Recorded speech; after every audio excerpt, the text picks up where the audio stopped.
வெறும் 1000 இருந்தால் போதும் லட்சக்கணக்கில் சம்பாரிச்சு அம்பானி ஆகலாம் அப்படின்னு ரீல்ஸு வீடியோஸ் பார்த்துருப்பீங்க ஒரு பக்கம். இன்னொரு பக்கம் நான் ஸ்டார்ட் அப் பண்ணிட்டேன், லைக் ஆண்டர்ப்ரனர் ஆகிட்டேன் அப்படின்னு சொல்லிட்டு இருக்கவங்க இன்னொரு பக்கம். இவங்க எல்லாருமே ஏஐ ராப்பர் அப்படின்ற ஒரு விஷயத்தை பேஸ் பண்ணி தான் பண்ணுறாங்கன்னா அதில் நிறைய பிரச்சனை இருக்குது, அதில் ஸ்கேம்லாம் கூட இருக்குது. இந்த வீடியோ நீங்கள் முழுசாக பார்த்தீங்கன்னா ஏஐ ராப்பரை வச்சு நிஜமாவே அம்பானி ஆகலாமா, அந்த ராப்பர்ஸை யூஸ் பண்ண கம்பெனிஸோட நிலைமை இப்போ என்ன, இதெல்லாம் நீங்கள் பார்க்கலாம். நீங்கள் ஸ்டூடெண்ட்டாக இருக்கலாம், இல்லை கம்பெனியில் வேலை பார்க்குறவங்களுக்குலாம் நீங்கள் ஒரு ஏஐ பிஸ்னஸ் ஸ்டார்ட் பண்ணி நினைக்கிறேன் அவங்களுக்கான இந்த வீடியோ. இது டீமோட்டிவேட் பண்ணுறதுக்கான வீடியோ கிடையாது. ஏன்னா எப்போதுமே ஒரு கம்பெனி ஆரம்பிக்கும் போது நீங்கள் என்ன பண்ணணும்னா வெறும் பாசிட்டிவான விஷயத்தை மட்டும் கேட்கக்கூடாது. அப்படி கேட்டிங்கன்னா சக்ஸஸ் பண்ணிடலாம் அப்படின்ற எண்ணம் வந்துடும். நீங்கள் நெகட்டிவ்ஸை பார்க்கவே மாட்டீங்க. அது நீங்கள் ஃபெயில் ஆகிறதுக்கு ரொம்ப முக்கியமான காரணமாயிரும். ஸோ அதனால தான் நான் இந்த வீடியோ கிரியேட் பண்ணுறேன். உங்களுக்கு இந்த பாயிண்ட்ஸ்லாம் நீங்கள் தெரிஞ்சுக்கணும். இதில் ஏஐ பற்றின சில பல அட்வைஸும் கொடுக்க போகிறேன். நீங்கள் என்ன பூமர்னு சொன்னாலும் பரவாயில்ல.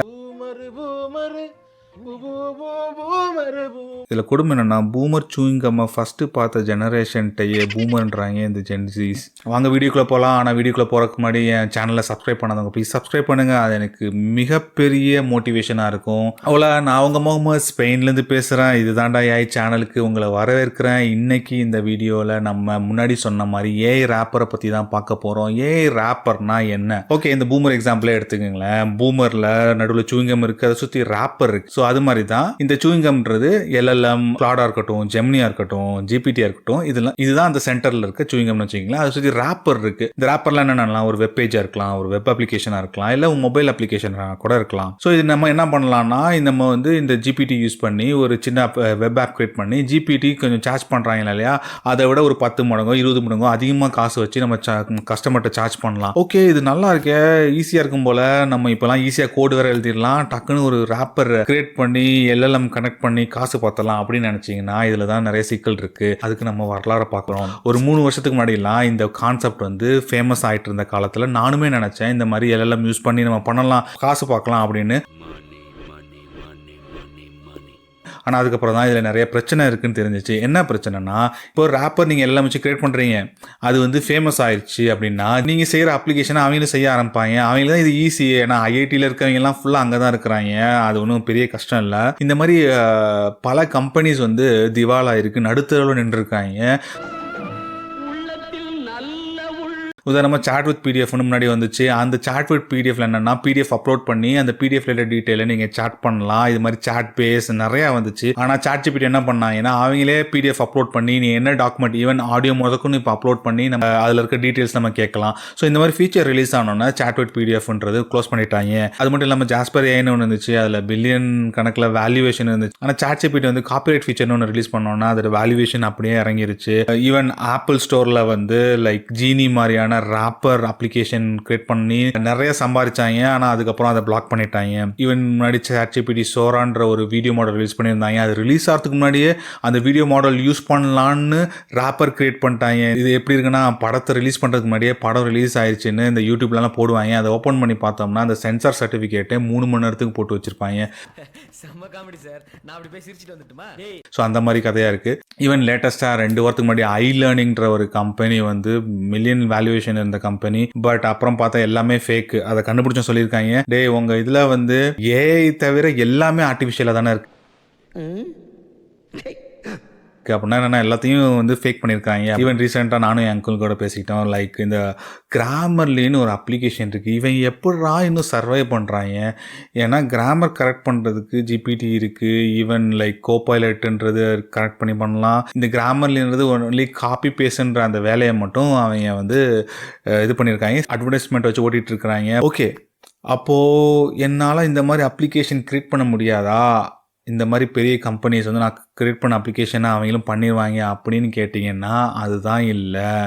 ஏன்னா இந்த பெரிய பெரிய கம்பெனிஸால் நீங்கள் செய்கிற எல்லா அப்ளிகேஷனுமே க்ரியேட் பண்ண முடியாது.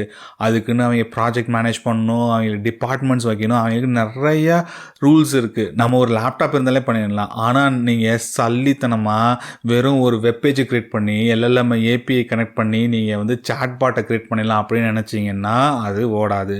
நீங்கள் என்ன பண்ணணும், நீங்கள் செய்கிற ப்ராடக்ட் ஒரு ரியல் ப்ராப்ளத்தை சால்வ் பண்ணுதா, அந்த ப்ராப்ளம் சால்வ் பண்ணக்கூடிய ப்ராப்ளம் தானா, மக்களுக்கு என்ன யூஸ் ஆகுது, மக்களுக்கு யூஸ் ஆனால் அவங்க தானாக யூஸ் பண்ண ஆரம்பிப்பாங்க, இதெல்லாம் ரிசர்ச் பண்ணி நீங்கள் செய்யணும். இப்போ கோடிங்கிறது ரொம்ப ஈஸியாகிடுச்சு. ஸோ நீங்கள் ஐடியாஸை கொண்டு வந்து நீங்கள் செய்யணும். ஸோ இந்த மாதிரி கூகுள், சாட் ஜிபிடி மாதிரியான பெரிய கம்பெனி அந்த ப்ராடக்டை ஈஸியாக டெவலப் பண்ணி உங்களை ரீப்ளேஸ் பண்ண முடியாத அளவுக்கு நீங்கள் ஒரு ஸ்ட்ராங்கான அப்ளிகேஷனை க்ரியேட் பண்ணணும். ஓகே, ஸோ இந்த ரேப்பர் மட்டும்தான் ஏஐயில் உள்ளதா அப்படின்னா இல்லை. ஸோ என்னோட ஆசை என்னென்னா, நம்ம தமிழ் மக்கள் நிறைய பிரெயின்ஸ் இருக்கிறாங்க. அந்த பிரெயின்ஸ் தான் லைக் உலகம் ஃபுல்லாக பெரிய சிஇஓவா, சேர்மனாக, டேரக்டர்ஸாக, லைக் சயின்டிஸ்டாக இருக்கிறாங்க. ஸோ நம்ம பிரெயின் யூஸ் பண்ணி like Tamil related models create பண்ணணும், நம்மளுக்குன்னு சொந்தமான மாடல்ஸ் க்ரியேட் பண்ணணும், தமிழில் பேசக்கூடிய மாடல்ஸ் க்ரியேட் பண்ணணும். இப்போ கொஞ்சம் கொஞ்சம் டெவலப் ஆகிட்டு வருது. பட் இதை நீங்களும் கையில் எடுத்து பண்ணணும். ஸோ அது மட்டும் இல்லாமல் எஸ்எல்எம் பற்றி நான் முன்னாடி பேசியிருப்பேன், ஸ்மால் லாங்குவேஜ் மாடல். நீங்களும் ஸ்மால் லாங்குவேஜ் மாடலை ட்ரெயின் பண்ணி கற்றுக்கிட்டு செய்யலாம். ரொம்ப இது வந்து பெரிய சீக்ரெட்டான விஷயம்லாம் இப்போ கிடையாது. இப்போ ட்ரெயின் பண்ணதுக்கு உண்டான நிறையா ஸ்டெப்ஸு லைக் டூல்ஸ் எல்லாமே இருக்குது. இப்போ ரிசர்ச் மட்டும் பண்ணி பார்க்குறது தான் உங்களோட வேலை. இந்த மாதிரி ட்ரெயின் பண்ணி உங்களுக்குன்னு ஒரு மாடல் இது பண்ணிட்டீங்கன்னா அதை ஒரு நீங்கள் ப்ராடக்டாக நீங்கள் வந்து உங்கள்கிட்ட கொண்டு போய் சேர்க்கலாம். அது மட்டும் இல்லாமல் நீங்கள் ஒரு ஃபீல்டில் எக்ஸ்பர்ட்டாக இருந்துச்சுன்னா அது ரிலேட்டட் இன்ஃபர்மேஷனை வச்சு ரேக் கிரியேட் பண்ணி அதை ஒரு ரேப்பர் கிரியேட் பண்ணி அதை ஒரு ஏஜென்ட்டாக நீங்கள் வந்து சேல் பண்ணலாம். நீங்கள் தனியாக அதை வந்து ஹோஸ்ட் பண்ணி கூகுள் க்ளவுடில் ரொம்ப சீப்பான ஹோஸ்டிங்லாம் இருக்குது. கூகுள் க்ளவுடில் ஹோஸ்ட் பண்ணி அதுக்கு வர சார்ஜஸை எக்ஸ்ட்ராவாக நீங்கள் உங்களுக்குள்ள ப்ராஃபிட்டை வச்சு மக்கள்கிட்ட கொண்டு போய் விற்கலாம். பட் இதில் எல்லாமே மார்க்கெட்டிங்னு ஒன்று இருக்குது. மார்க்கெட்டிங் நல்லா பண்ணிங்கன்னா உங்களோட ப்ராடக்ட் கண்டிப்பாக சேல் ஆகும். அது மட்டும் இல்லாமல் மக்களுக்கு ஒரு ப்ராடக்ட் பிடிச்சிருச்சுன்னா ஆட்டோமேட்டிக்காக அது ஃபேமஸ் ஆகிடும். கடைசியாக ஒரு எக்ஸாம்பிள் சொல்கிறேன். கர்சர்னு ஒருத்தவங்க இருக்கிறாங்க, கோடிங் பண்ணுறவங்க. இவங்க என்ன பண்ணியிருக்கிறாங்கன்னா கோடு எழுதுறதுக்கு எல்எல்எம் தான் யூஸ் பண்ணுறாங்க, லைக் ஜிபிடி, கிளாட் மாதிரி. இவங்கள காப்பி அடித்து ஆன்டி கிராவிட்டின்னு ஒன்று அவங்க வந்ததுக்கப்புறம் இந்த கர்சரை காலி பண்ணி தான் நினச்சேன். ஏன்னா நான் கூட கர்சரை அன்இன்ஸ்டால் பண்ணிட்டு ஆன்டி கிராவிட்டி இன்ஸ்டால் பண்ணேன். இதை பற்றி டீட்டெயில்டாக வைப் கோடிங்ன்ற என்னோட வீடியோவில் போட்டிருப்பேன். உங்களுக்கு வேணும்னா நீங்கள் அதை போய் பாருங்கள்.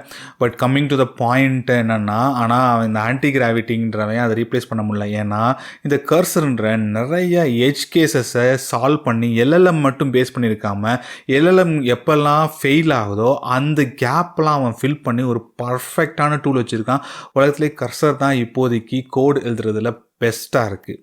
ஸோ உங்களோட ப்ராடக்டையும் நீங்கள் இந்த மாதிரி ஒரு பெஸ்ட்டான ப்ராடக்டாக கொடுத்தீங்கன்னா உங்களை யாரும் ரீப்ளேஸ் பண்ண முடியாது. ஐ திங்க் இந்த அளவுக்கு அட்வைஸ் போதும்னு நினைக்கிறேன், இல்லாட்டி ரொம்ப போர் அடிச்சிடும். ஸோ இந்த மாதிரியான இன்ட்ரெஸ்டிங் வீடியோவில் நான் நெக்ஸ்ட் உங்களை சந்திக்கிறேன். Until then bye from Mohammed, ஸ்பெயின்லேருந்து. அடியோஸ்.